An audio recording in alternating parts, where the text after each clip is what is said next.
Hope you don't mind creepy posters? It's your room. You can do what you like with it. But I definitely prefer this to fairies, rainbows, and pink unicorns. Did you make these? No. My boyfriend made them. Some of them, anyway. So, Miss Ashworth, I happen to have a bottle of wine in my bag. I was going to leave it to Robert, but I forgot all about it. Robert? The guy with the rats? Oh, yes. Of course. So, shall we have a drink, then? We could get to know each other a bit more. I know, I promised I won't get in the way. And, I mean, you don't have to if you don't feel like it. But since we're gonna live together for a little while, it won't hurt if we talk to each other, will it?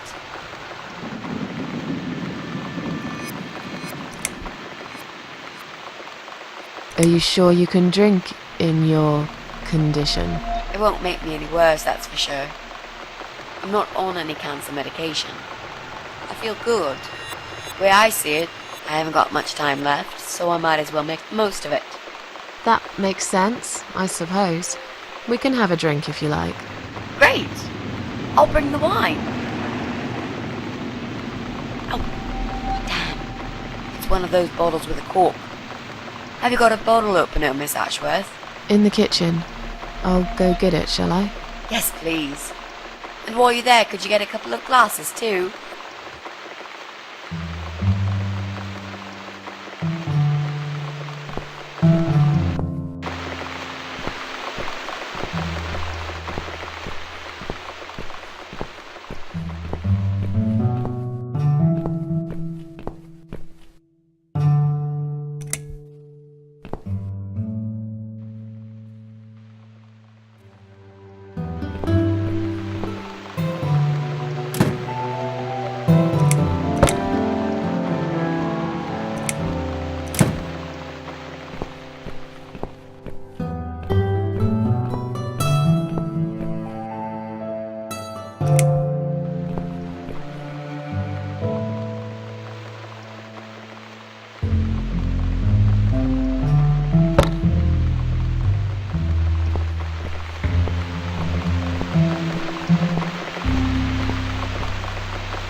Have you found that corkscrew yet? We also need some wine glasses.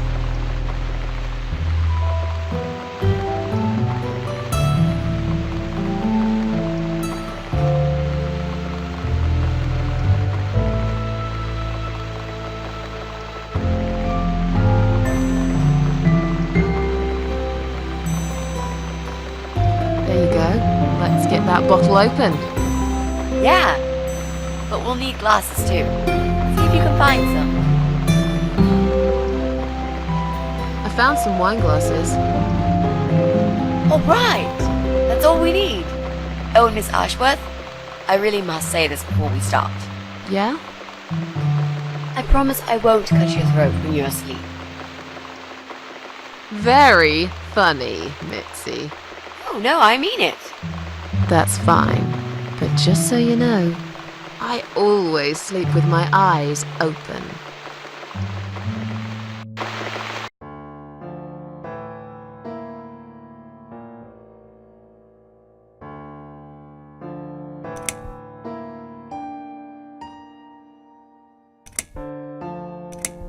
Oh, it's not raining anymore. Oh well, I don't mind rain. Sometimes I even like it. But according to weather forecast, there's a nasty fog coming. Now that I'm actually scared of. I got lost in a fog once, when I was just 9 or 10. I remember I sat under a tree crying, thinking some monster would appear right in front of me and drag me away. But now that you're a big girl, you know there are no monsters. Yeah? How do you know?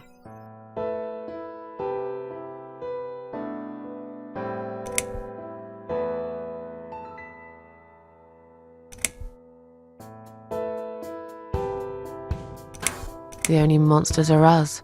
Murderers, rapists, arsonists. They're the real beasts. So far from humanity, they're no longer capable of feeling compassion or guilt. They're the ones we should really be afraid of. But whether they're lurking in the woods or fog or the darkness of our cellars, it's all irrelevant. You can't predict what happens. You can't do anything to stop it. There is only one way. You turn into a beast yourself, and like them, you show no mercy. Whoa! Where did that come from, Miss Ashworth? I just don't like murderers. They're nothing but parasites.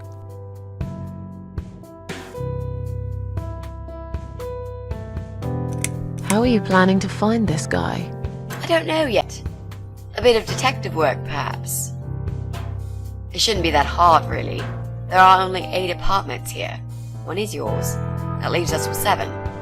I was hoping that you could give me a hand, actually. You know some of your neighbors, don't you? Not many. I never really cared about them. They changed over the years, too. You probably also figured by now that this is not the sort of place where new neighbors are greeted with a freshly baked cake. You see a new face, you give them a blank stare as you pass them in the hall, and you forget about them a minute later. That bad, eh? Well, there's that bald guy who lives above me in flat 5. He came here recently to shout in my face. He's a nasty piece of work, but I really don't think he's the person you're looking for. What does he do for a living? I think he's a train driver. I can't imagine somehow that my guy would be a train driver. Okay, that's good. Leaves us with just 6. Anyone else you know? I'd have to think. You know, maybe not tonight. Let's just talk about something else, okay? I have plenty of time. There's no need to rush this. Maybe tomorrow we could sit down together and make a plan. I could draw a simple map of the building, and with your help, mark down who lives where. Sounds good to me, Mitzi. So, the Big C. Want to talk about it?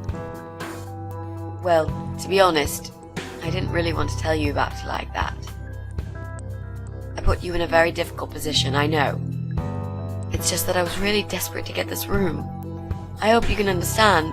This is the last and most important thing I must do before my time is up. It's fine. You seem alright. It's just... I find it hard to trust people these days. Maybe it's time I opened my eyes to see others have problems too. Some, like yourself, even bigger than mine. What kind of cancer is it? Do you mind me asking? Brain tumor. Her name is glioblastoma. Her? Yep, they're all girls, the way I imagine it. Just look at their names. Lymphoma, melanoma, myeloma, leukemia, sarcoma. Each of them a fucking goddess of death. Beautiful and ruthless. You might just be right about that, Mitzi. I used to be a nurse.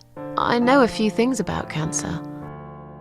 And I know glioblastoma. She's a real bitch.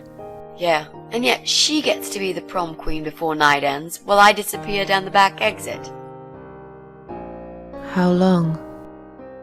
They said I had a year. But that was 6 months ago, so... yeah. Not awfully long. Is there anything... They've tried. I'm sorry. Yeah. So am I. Do you want to talk about something else? You mentioned a boyfriend. Tell me something about him. Yeah, okay. Let's talk about him.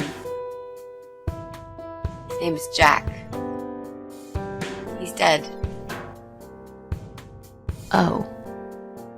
Miss Ashworth, are you sure you want to listen about my miserable life? I don't want to bring you down. These aren't happy stories. And I'm not a happy stories kind of person. I'm sure you've noticed by now. I guess so. Anyway, I suppose I would have had to tell you about Jack sooner or later. After all, he is the main reason I'm here. I just don't know where to start. Tell me how you two met. Oh, we knew each other for forever. We grew up on the same street. It's funny how we seem to be made for each other. Perfect match. I always knew he was the guy for me, and I'm sure he never doubted that either. Jack was absolutely crazy about me. We thought one day we would marry, have children, be happy. I never had many friends because I had Jack.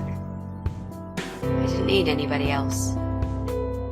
You know, if there's one thing I'm really grateful for in my life, it's that I got to experience this pure, perfect love.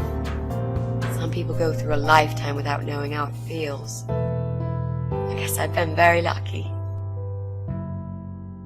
But all luck runs out sometimes.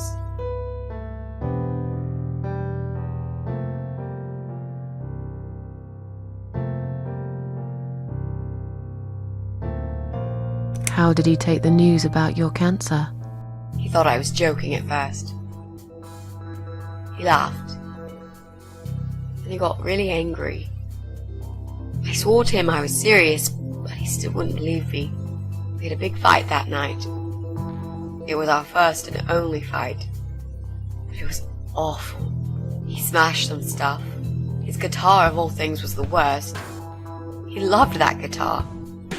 Why did he break it? He was absolutely furious.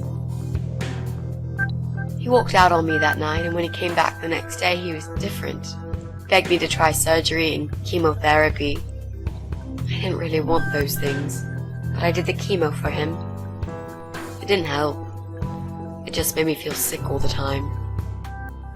I felt trapped in this strange place where nothing that happened around me seemed real. Maybe that's why I didn't see what my cancer was doing to Jack, and it was destroying him as well. He changed. He became obsessed with death. It seemed death was all he ever thought about, even though it was me, not him, who was supposed to die.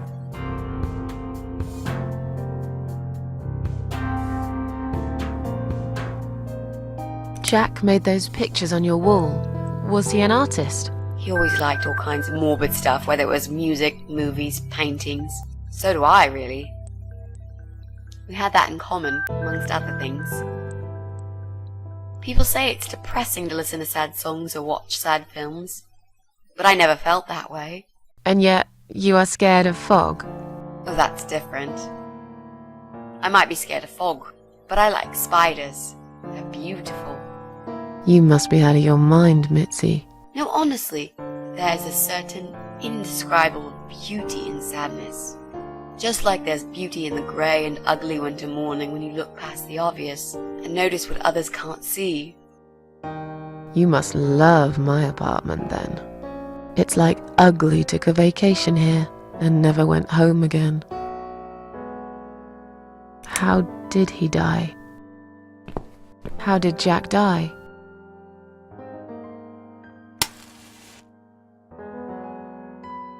It was so distant to the last few weeks before he died. What I didn't know was that he kept looking for something. I don't think he even knew what exactly. But it eventually found him. Or rather, he found him. There are those forums online, you know, about all sorts of stuff. Fishing, computer games, horses, gambling, addictions. Everything, really. Accidentally, Jack stumbled upon one about suicide. There's a guy there. Calls himself the Eye of Adam. He's a fucking god on that forum. It's like a failed suicide club. People mostly try to help each other and offer support. Sometimes it just helps to know there are others like you. To listen to their stories and how they cope with their lives. But the Eye of Adam is an advocate of death. He dwells on human weakness. His job is to plant an idea, to give them a reason to die and tell them how to do it, once and for good. Jack took the bait. Before he knew, he was completely brainwashed. One day he sat down with me and tried to explain his perfect solution. It was the Romeo and Juliet kind of scenario. We were both to die together in each other's arms. It was supposed to be a quick and foolproof death. There was no chance we would have been saved, all thanks to the Eye of Adam, who created a tool for perfect suicide. He told me it was very simple. All we needed were 2 easily accessible household chemicals, which combined together create a gas called hydrogen sulfide that kills you within a couple of minutes. I told him he was fucking nuts, of course, but he just wouldn't give up. He reasoned with me, then he begged, and eventually just kept screaming at me. I figured it was his crazy idea of a modern romance, but it was downright tacky and just wrong. Finally, he said he would get everything ready and wait for me in our special place at dawn, 5 in the morning. Don't be late. Those were his last words he said to me. Then he stormed out. I cried for hours, thinking I didn't deserve all that from the person I loved most in the whole world. A few times I even tried to persuade myself that maybe he was right and I should do it. I just couldn't. I eventually fell asleep. I didn't plan it. My head was killing me. I was so tired.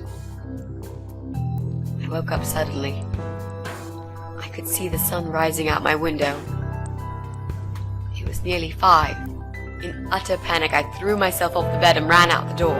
I needed to stop him. I needed to get there before it was too late. But right there in my bedroom, before I even left, I already knew it was. When I arrived at our special place, it was already bright. We used to go there in the past, drink wine, sometimes smoke weed and listen to Pink Floyd, sometimes make love in Jack's car. There wasn't really anything special about that old parking lot. But to us there was. It was completely abandoned. It was quiet. It was safe. After that day, I've never gone there again.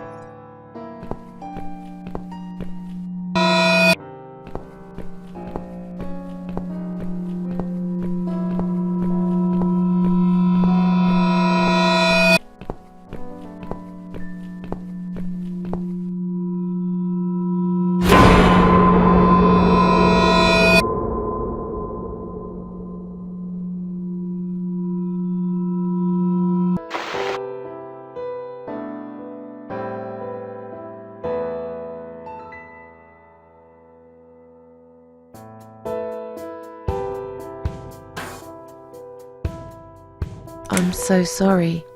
I think now I understand. He loved you so much, he couldn't bear the thought of living without you. And that guy, the Eye of Adam. I'm not surprised you want to find him. I know I would. I'm not sure if I should believe that you only want to talk to him.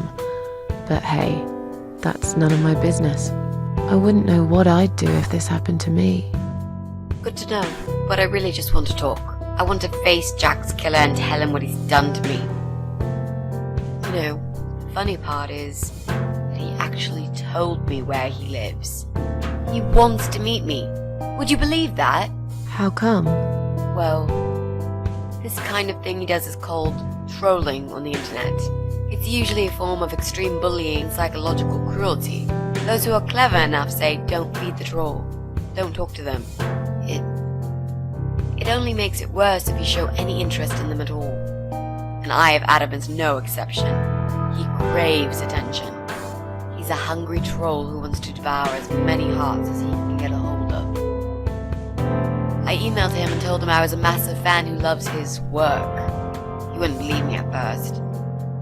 But trolls are always hungry, and I was prepared to serve him a meal fit for a king. What do you mean? I fed him so much bullshit that he really believed I'm a suicide preacher just like him. Great. I wish he'd given you his door number, though. It's all a part of some sick game he's playing. Sooner or later, I'll find him. There were signs on the car windows. Warning signs, yeah.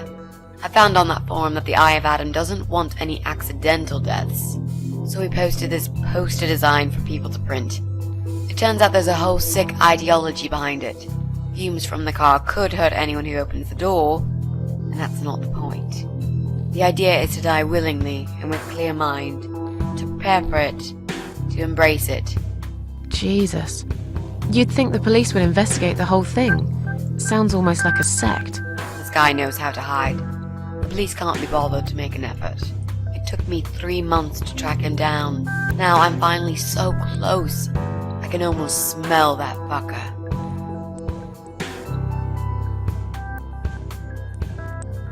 What are those two chemical products?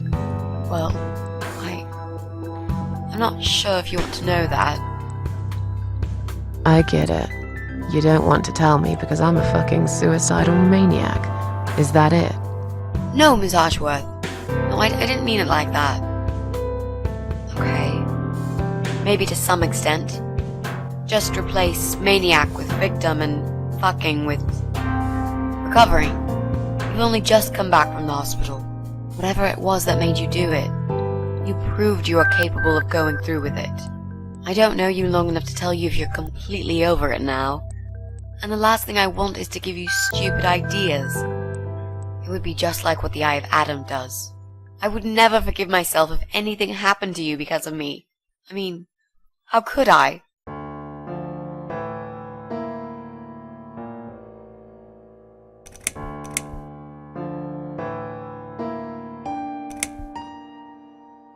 Those who want to die will always find a way to do it. I'd really like to believe you, Miss Ashworth. But I will need you to promise me that you will never try this method. All right. I can promise you that I will never try this method.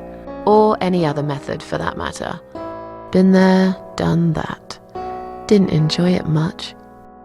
Do you believe me now? Yeah, I think I do. Good. I'm glad you said that, you know. The recipe for this deadly cocktail is very simple. Any good housewife can make it in a blast.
Well, well.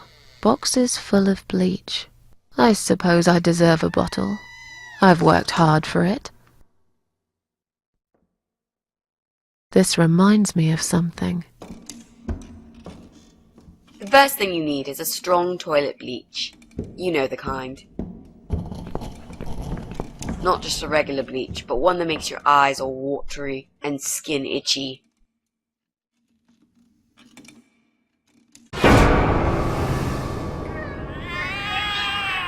What's going on? Something is wrong, Mitzi. The cats are alarming. That's exactly like when I found you, Miss Ashworth. We've got to check what's going on. Oh, I'm really sorry, but there is no way I'm going out in this fog. Fine. I'll go on my own then.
Bloody fog. Can't see a thing. Someone could be getting murdered 2 feet away, and not a soul would notice. But still, it could be worse. At least it's not raining, eh? Always look on the bright side, they say, and I always do. Not a talkative type, are you? What's your name, sweetheart? Don't be such a scaredy cat, sweetheart. You're Susan, aren't you? A kind man had described to me what you look like. And what can I say? He was spot on. What do you want? I'm just here on a job, sweetheart. Nothing more. I had a call, you see. There's a cat problem. And apparently, some crazy cat lady keeps making it worse for everyone. A crazy cat lady called Susan, I was told. Now, you ain't gonna like it, sweetheart, but I'm taking you for a ride.